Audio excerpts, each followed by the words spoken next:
Chapter 1. The Curse. The Tennessee River was quiet that night.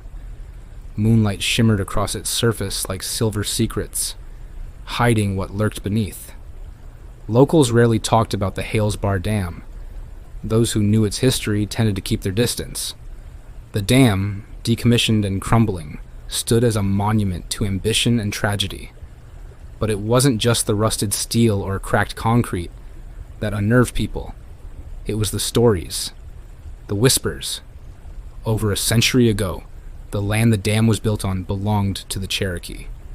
The government had promised it would never be touched, but promises meant little in the name of progress. As dynamite tore into sacred ground, it is said that a curse was born, a final plea from a betrayed people. Death followed swiftly. Workers crushed by falling beams, drowned in sudden floods, vanished without a trace. Now, in 2025, the dam had a new visitor.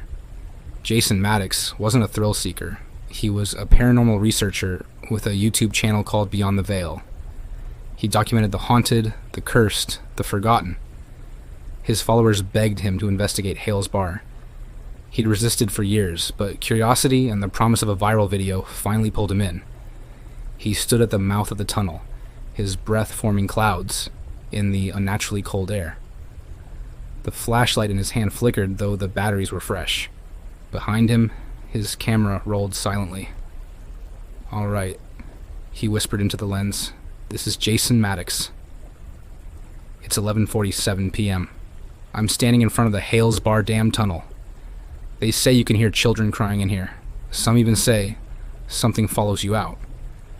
Jason took a deep breath and stepped inside. The tunnel swallowed him. Chapter 2. Footsteps in the dark. The moment Jason crossed the threshold, the temperature plummeted. It was as if he'd walked into a freezer. The air was thick and damp, smelling of mildew and rust. His flashlight danced across the damp walls, revealing faded graffiti and patches of mold. Somewhere above, water dripped steadily, echoing like a ticking clock. He walked deeper, his boots crunching against gravel and broken glass. The light from the entrance faded behind him until it was just a pinprick in the dark. That's when he heard it, a whisper. He froze. "Hello?" he called, his voice bouncing unnaturally against the curved walls. Silence. Then, a soft patter, like bare feet slapping wet concrete. Jason turned sharply.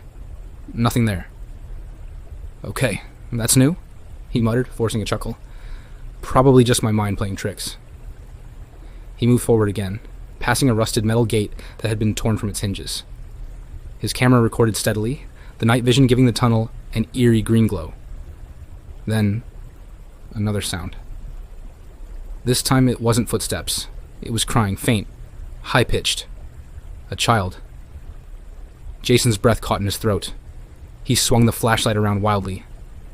"Is someone there?" he called, a hint of urgency creeping into his voice. The crying stopped. He took another cautious step forward, heart pounding. That's when the camera picked it up. A small figure standing at the edge of the frame. A girl, maybe 7 or 8 years old. Drenched, barefoot, her dress clinging to her skin. Her head was tilted at an unnatural angle, and her eyes black, bottomless voids. Jason didn't see her. Not yet. But the audience would. Chapter 3. She follows. The tunnel curved ahead, and Jason followed it blindly. He felt eyes on him, cold, hateful eyes. But every time he turned, nothing was there. His flashlight flickered again. He paused, checking the battery pack. Still full. Then he heard breathing. Right behind him. He spun. Empty tunnel.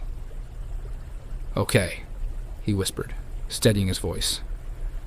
"I don't like this." He decided to head back, but when he turned, the path was different. The entrance was gone. Just more tunnel.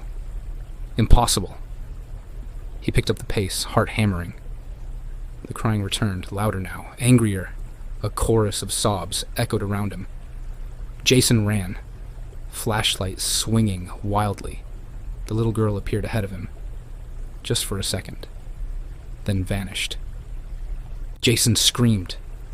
The camera dropped to the floor. It rolled for a moment before settling on his face, frozen in shock as the shadow of a hand gripped his shoulder from behind. Fade to black. Chapter 4. Viral. The footage went live the next morning, automatically uploaded by his backup system.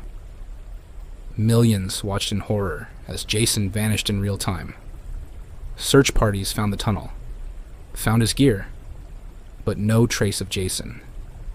Some say they hear him whispering through the static when the tunnel is empty.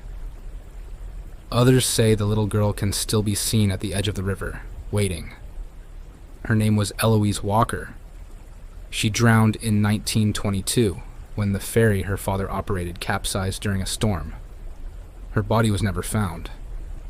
Her father, driven mad by grief, dove into the dam's turbines weeks later. Locals believe he died trying to reach her spirit, but the truth may be even darker. EVP specialists claim Jason's footage contains more than his own voice. Around the 14-minute mark, a second voice can be heard whispering his name, slow and guttural. It wasn't his, it wasn't a girl's, and it wasn't human. Most viewers never make it that far, but those who do report strange dreams afterward, of tunnels that twist and shift, of cold hands reaching from shadows, of a little girl standing silently in the corner of their rooms. To this day, the video remains online, and those brave, or foolish, enough to watch it to the end have one thing in common. They say they've heard Jason's final words, not in the video, in their sleep. Want to hear it for yourself? Subscribe and turn on notifications. The raw EVP file drops next week.